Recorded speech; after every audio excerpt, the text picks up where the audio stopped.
कुछ इस तरीके से हम लोग खेत लगाए, खेत में धान की रोपाई करें, संस्तर ए तक यहाँ पर ह्यूमस की उपस्थिति है। ह्यूमस क्या है? खनिज तत्वों जैसे डिकम्पोज पदार्थ, खाद डालते हैं, वो भी हमारे कुछ इसी तरीके से ह्यूमस ही बन जाती है। जो भी हम लोग ये जैविक खाद का इस्तेमाल करने के लिए बोलते हैं, वो भी सारी चीज़ें इसी तरीके से उस मिट्टी में संस्तर ए में यहाँ पहुँच जाती हैं और ह्यूमस पर्याप्त मात्रा में, जिस वजह से इसका रंग गाढ़ा काला, क्योंकि ह्यूमस का रंग काला होता है, या डार्क भूरा, भूरा भी कर सकते हैं, अधिक भूरा, गहरा भूरा या ब्लैक टाइप में होता है। यह संस्तर बनकर तैयार हुआ। यहाँ से प्रोसेस शुरू होती है निच्छालन की। निच्छालन की सबसे पहले निच्छालन समझ लें।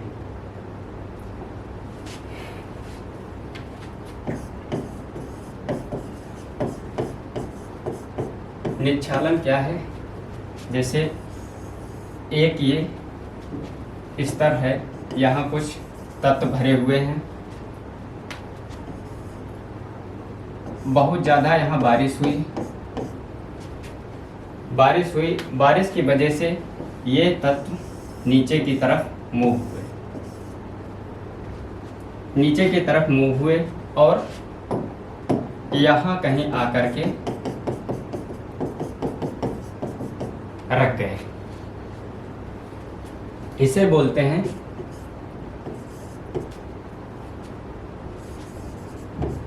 इल्यूविएशन।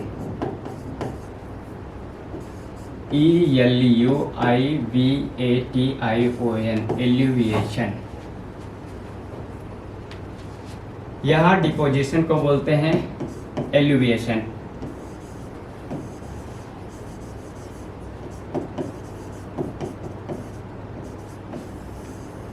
सामान्यतः दोनों प्रक्रियाओं को निच्छालन या लीचिंग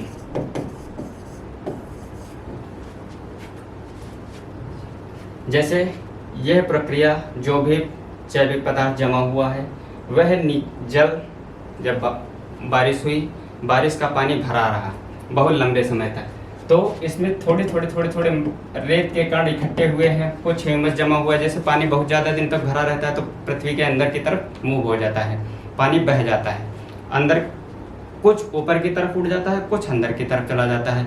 जहाँ बारिश ज़्यादा हो रही है या पानी लगातार भरा रह रहा है, उसमें पानी धीरे धीरे करके हमारे पृथ्वी के अंदर की तरफ चला जाता है, खिसकता हुआ जाता है, और वह यहाँ कहीं एक चट्टान के ऊपर, यह चट्टानी भाग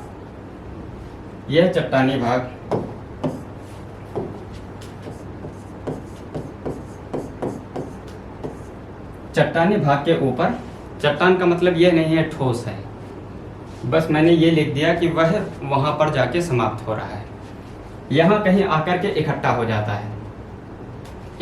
जाता है।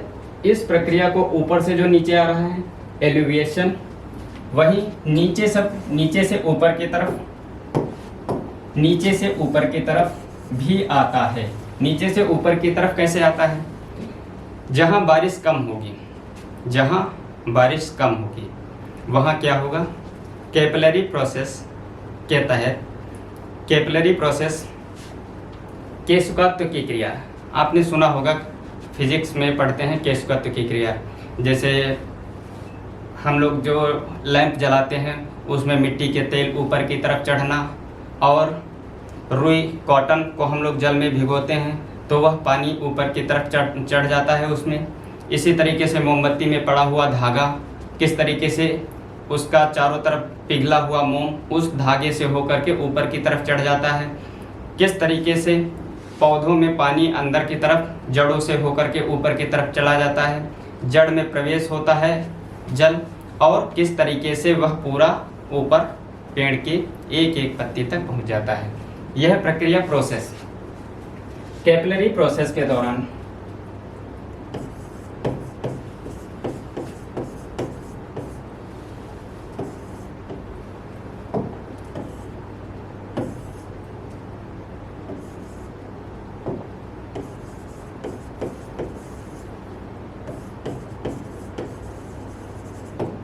कैपिलरी प्रोसेस के तहत यहाँ से जो भी पानी अंदर कुछ ना कुछ तो मात्रा में इकट्ठा हुआ है, लेकिन धूप वहाँ बहुत ज़्यादा हो रही है, जिस वजह से धूप की वजह से वहाँ पर वाष्पोत्सर्जन बहुत अधिक हो रहा है।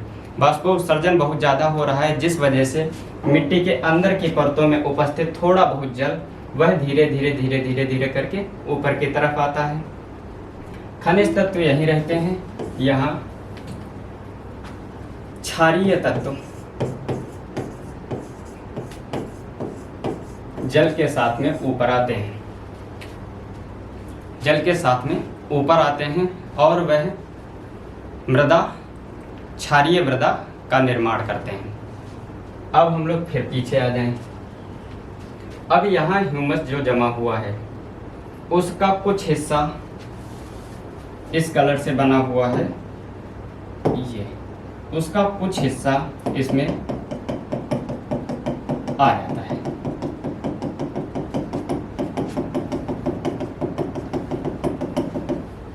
क्या हुआ, संस्तर ए से संस्तर ए में पर्याप्त मात्रा में ह्यूमस इकट्ठा हुआ था।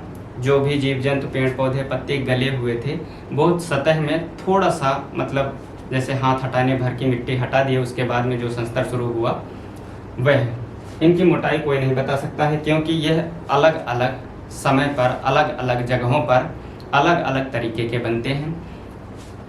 जैसे संस्तर ए2 में ऊपर से ह्यूमस आ गया है, नीचे से बचा हुआ चट्टानी भाग भी है।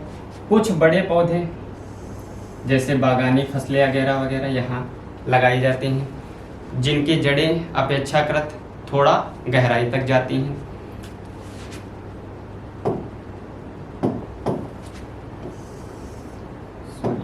ये वाला, यहाँ कुछ ये वाला पौधा लगा हुआ है,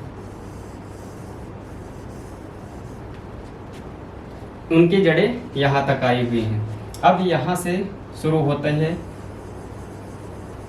लीचिंग की प्रोसेस नीचे की तरफ।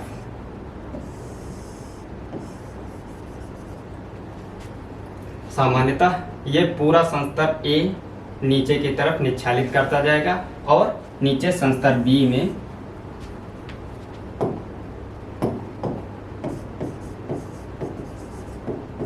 हॉरिजॉन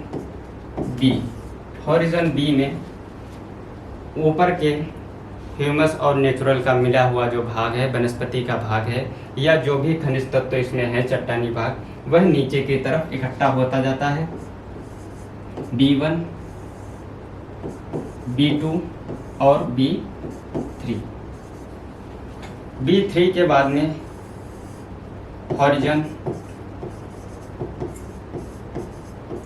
C आता है और हॉरिजॉन डी पैतृक चट्टान है, जहाँ से मिट्टी का बनना स्टार्ट हुआ था।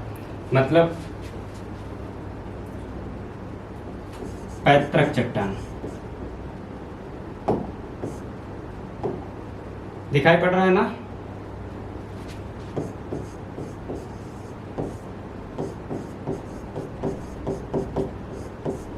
पैतृक चट्टान वह चट्टान जैसे कहीं भी कोई भी मृदा नहीं बनी हुई थी, वहाँ क्या हुआ, चट्टान ही कहेंगे, चाहे वह नरम हो या कठोर हो। जैसे ग्रेनाइट, नीस जैसी कठोर चट्टानें भी हो सकती हैं, वही चूना पत्थर या बलुआ पत्थर, इस तरीके बलुआ चट्टानें, या वह स्वयं बालू ही हो सकती है, कुछ भी हो, लेकिन उन्हें चट्टान के रूप में कहेंगे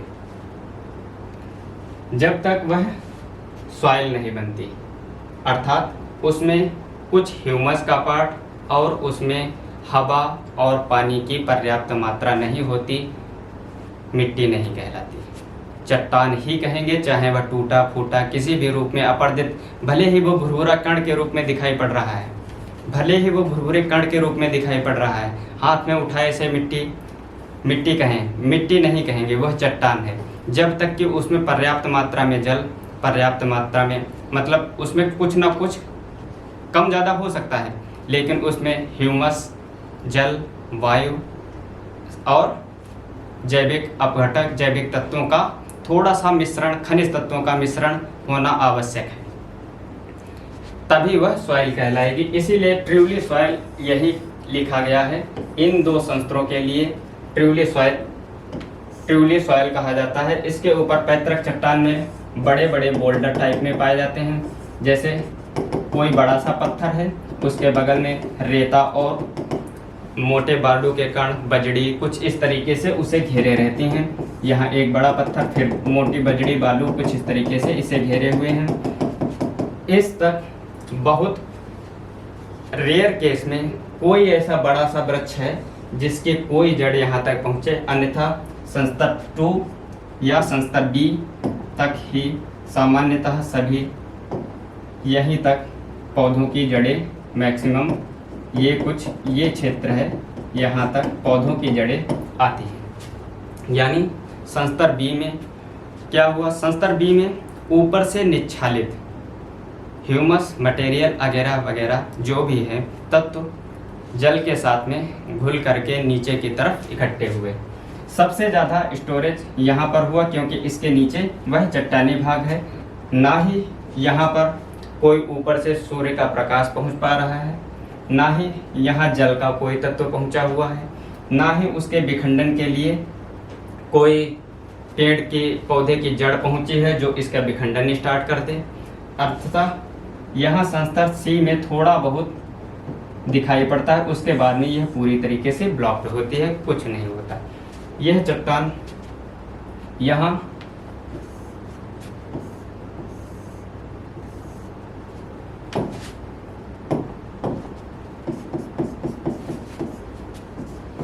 B3 में जैविक जमाव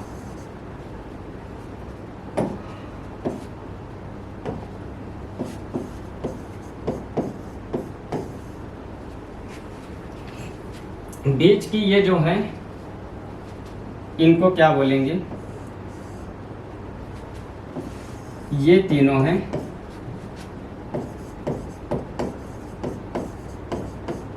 संक्रमणीय हॉरिजन या ओवरलैपिंग हॉरिजन। ये मैंने एक शब्द में लिख दिया क्योंकि ऐसे हैं, जो ह्यूमस था यहाँ पर पहले नंबर में सबसे ज़्यादा मात्रा में पाया गया, उसके बाद में कुछ मात्रा में वह नीचे की तरफ आया और उसके बाद में वह नीचे की तरफ निच्छालित हो गया। तो A3 इसमें ये वाली विशेषताएं अधिक मात्रा में पाई जा रही हैं, जबकि B की मात्रा कम मात्रा में पाई जा रही है। वह A की तरीके से पूरी तरीके से नहीं है, B की तरीके से पूरी तरीके से नहीं है। जैसे अगर इसे मान लें कि यह लाल है, A1 बराबर लाल है, वहीं B1 बराबर पीला है। A1 बराबर लाल है, B1 बराबर पीला है, B1 बराबर पीला है, तो A3 में क्या बनेगा, A3 में बनेगा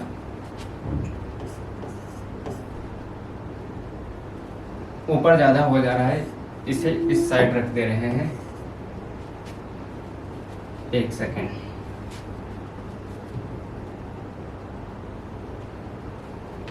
ठीक, अब दिख जाएगा।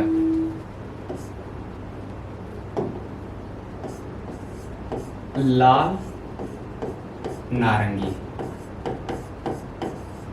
मतलब पीला मिलने की वजह से लाल की तरफ बढ़ा हुआ नारंगी कलर। बस ऐसे ही कुछ आप समझेंगे इसे।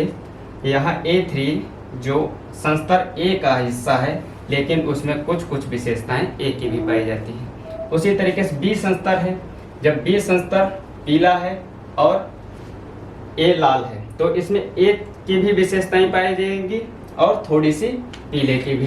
तो जब B3 का नाम देना होगा, B1 का नाम देना होगा, तो देंगे उसे पीला नारंगी या पीला नारंगी। यह संक्रमण पेटी बी है। बी में बी की अधिक विशेषताएं पाई जा रही हैं, जबकि उसमें ए की भी कुछ विशेषताएं पाई जा रही हैं, जिस वजह से इसको अलग एक पेटी के रूप में दर्शाया गया है। सामान्यतः ये पेटियां, अब जैसे A2 है, चेरनोजम और चेस्टनट टाइप की जब मृदाएं पढ़ाएंगे, टाइप ऑफ मृदा, तो उसमें कुछ अलग अलग टाइप की मृदाएं पाई जाती हैं। चेरनोजम और चेस्टनट में यह सेकंड वाला हॉरिजन होता ही नहीं है, सेकंड वाला हॉरिजन होता ही नहीं। मतलब कोई ज़रूरी नहीं है कि इस टाइप का पूरा, जब जहाँ खड़े हैं वहाँ पूरी हर टाइप की मृदाएं पाई ही जाएं अंदर की तरफ। कोई ज़रूरी ऐसा नहीं है कि हम लोग यहाँ जैसे खड़े हैं तो यह एक आदर्श स्थिति है, आदर्श स्थिति है। जैसे आइडियल कंडीशन है कि मृदा में जब हम लोग देखेंगे तो सारे के सारे संस्तर और सारे के सारे हॉरिजन हम लोगों को स्पष्ट दिखाई पड़े।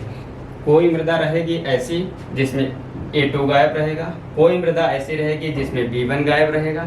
यह क्या है, और कहीं क्या होगा, इसकी इतनी मोटाई नहीं है तो A2 पतला हो जाएगा, जहाँ जिसकी जैसे ह्यूमस की मात्रा अधिक हुई तो A1 जो है वो अधिक चौड़ा हो जाएगा, बाकी A2 गायब हो जाए, या कहो रहे भी तो पतला रहे। कुछ इस तरीके से अलग अलग दिखाई पड़ेंगे, अलग अलग जगहों पर मृदा परिच्छेदिका दिखाई पड़ेगी।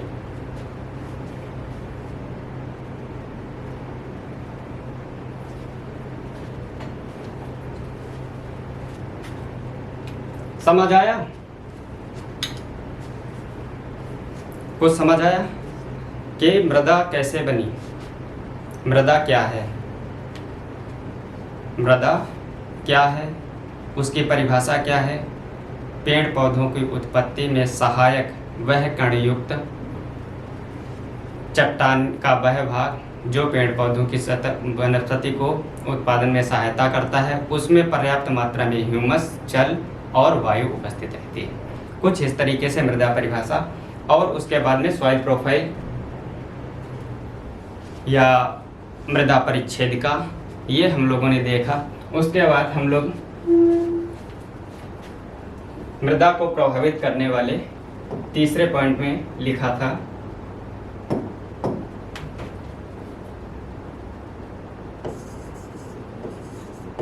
मृदा विशेषता को प्रभावित करने वाले कारक।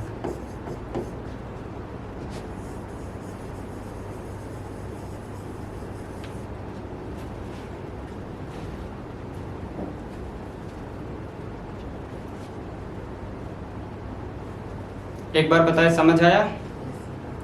ठीक, आगे बढ़े। प्रभावित करने वाले कारक। अब मृदा हमें अच्छे से समझ आया, मृदा क्या होता है, मृदा संस्तर किस तरीके से अलग अलग जगहों पर अलग अलग तरीके से पाए जाते हैं। जैसे पर्वतीय क्षेत्र में जाएंगे तो वहाँ आधे से ज़्यादा संस्तर बनेंगे ही नहीं, मृदा की चौड़ाई भी मोटाई भी बहुत पतली दिखाई पड़ेगी। अब अगर 1-2 फीट 3 फीट गहरा अगर जो खोद दें तो उसके बाद में वहाँ पर चट्टान शुरू हो जाएगी, मृदा का कोई तत्व नहीं दिखाई पड़ेगा, क्योंकि वहाँ बर्फ़ जमी हुई है। तो बर्फ़ में पड़ने के बाद में कोई पत्ता, पहली बात वनस्पति है नहीं, अगर पत्ता पड़ भी गया तो वो सड़ेगा नहीं। इसीलिए पर्वतीय क्षेत्रों में संस्तर नहीं बनते। अब मृदा विशेषताओं को प्रभावित करने वाले कारक। मृदा किस टाइप की बनी हुई है उसको प्रभावित करने वाले कारक। सबसे पहले नंबर में मृदा परिच्छेदिका खुद में बनने की एक प्रोसेस बड़ी लंबी और कठिन टाइप की प्रोसेस है। एक लंबा टाइम चाहिए होता है किसी भी चट्टान को मृदा के रूप में परिवर्तित होने के लिए, कि जैसे चट्टान पड़ी हुई है उसको मृदा में कन्वर्ट होने के लिए कैसे कन्वर्ट हो जाएगी, जब तक उस पर कोई घास नहीं उगी हुई है, पेड़ पौधे नहीं हैं, ह्यूमस नहीं है, जीव जंतु नहीं हैं, कुछ नहीं है तो वह चट्टान ही बनी रहेगी। शुरुआत ही बड़ी कठिन है, उसके बाद में धीरे धीरे करके बहुत लंबे समय में इन संस्तरों का विकास होता है। मृदा विशेषताओं को प्रभावित करने वाले कारक, सबसे पहले नंबर पे पैतृक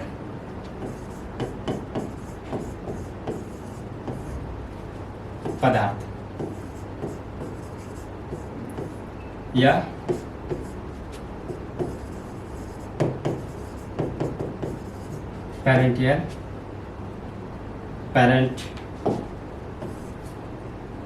पेरेंट मटेरियल, पेरेंट मटेरियल या पैतृक चट्टान, पैतृक पदार्थ। जैसे मैंने देखा सबसे नीचे डी संस्तर बनाया था, डी हॉरिजन। उस चट्टान को अगर हम लोग मान ले एक समय में वह एकदम ऊपर हुआ करता था,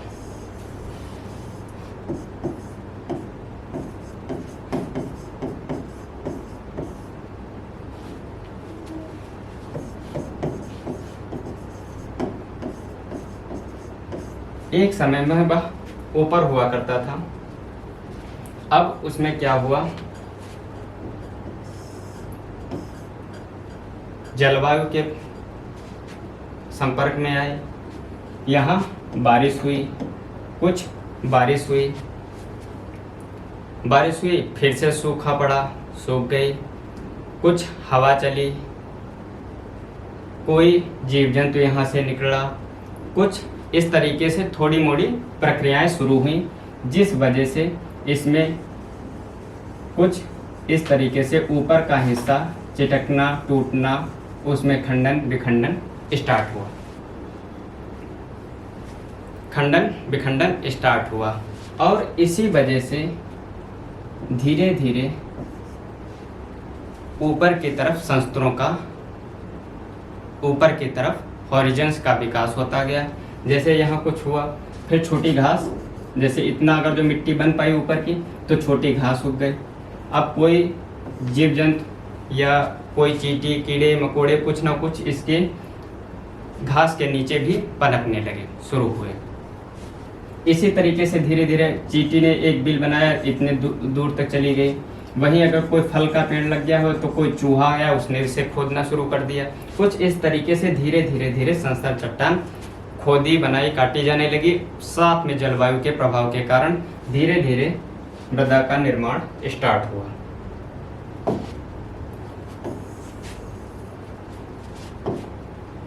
इसकी वजह से खनिज पदार्थ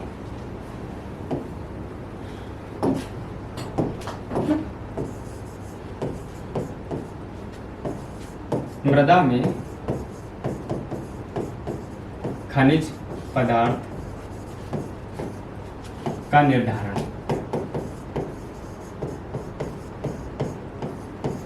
ये डिसाइड करता है कि किस तरीके के खनिज उसमें पाए जाएंगे, किस तरीके के खनिज उसमें पाए जाएंगे। जैसे प्राथमिक खनिज क्वार्ट्ज,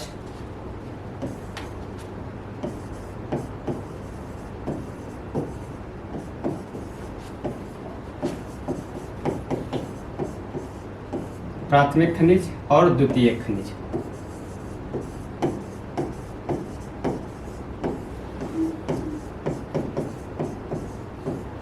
प्राथमिक खनिज और द्वितीयक खनिज। प्राथमिक खनिज में कौन कौन से हैं, कुछ एक के नाम देख लेते हैं, वैसे जानना। ये प्राथमिक खनिज किस तरीके से टूट करके धीरे धीरे आज हम लोग वह चेक कराने जाते हैं कि इसमें कितनी पोटास की मात्रा चाहिए है मिट्टी को और कितनी उसमें नाइट्रोजन की उपस्थिति है। बाकी किस तरीके से, जैसे हम लोग एनपीके,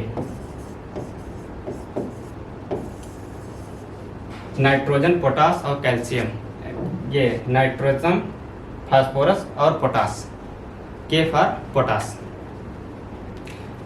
एनपीके डालते हैं खेती करते टाइम, उसका तत्व देखते हैं। जैसे बीज उत्पादन के समय पर 4:2:1 का रेशियो लेते हैं।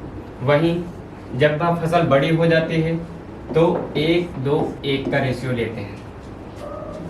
ये हम लोग कैसे जानते हैं? ये हम लोग कैसे जानते हैं? ये हम लोग इस तरीके से देखते हैं कि मृदा में कौन से खनिज तत्व उपस्थित हैं और कौन से खनिज तत्व उपस्थित नहीं हैं। यह डिसाइड कैसे हुए? जिस चट्टान पे या जिस मटेरियल से वह मिट्टी का निर्माण हुआ है, मिट्टी बनी है, उसमें से वह पदार्थ गल गए, वो जैसे मैंने ये बनाया था ऊपर का डी संस्तर, इसमें कुछ टूटना शुरुआत हुई, तो इसमें जो उपस्थित थे तत्व, इसमें जो तत्व उपस्थित थे वही इसमें ऊपर बनने वाली मृदा में किस तरीके से पाए जाएंगे और किस तरीके से वे उपस्थित रहेंगे, वह लास्ट में मृदा बनकर तैयार होगी। तो उसमें खनिज तत्वों की मात्रा डिसाइड करेंगे। क्या है? पैतृक पदार्थ जो होता है मुख्यतः खनिज पदार्थों की उपस्थिति को जताता है और मृदा में कुल का लेकर के काफी बड़ा भाग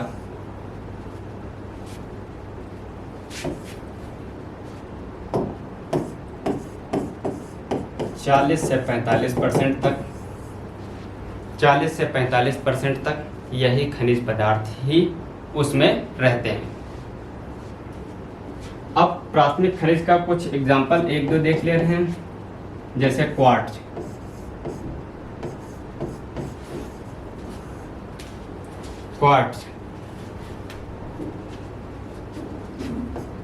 प्लेजियोक्लेज,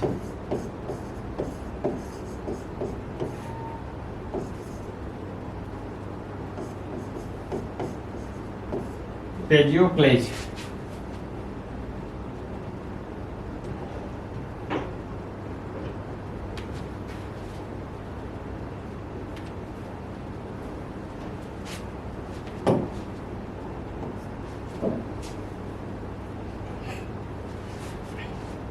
मास्कोवाइट,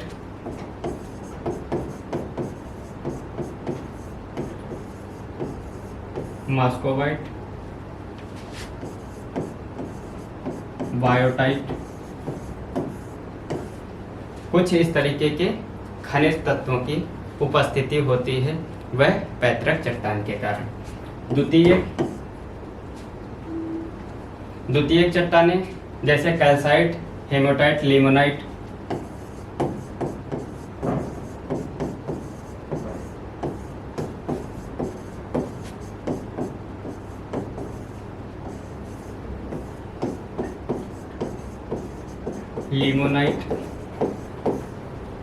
जिप्सम,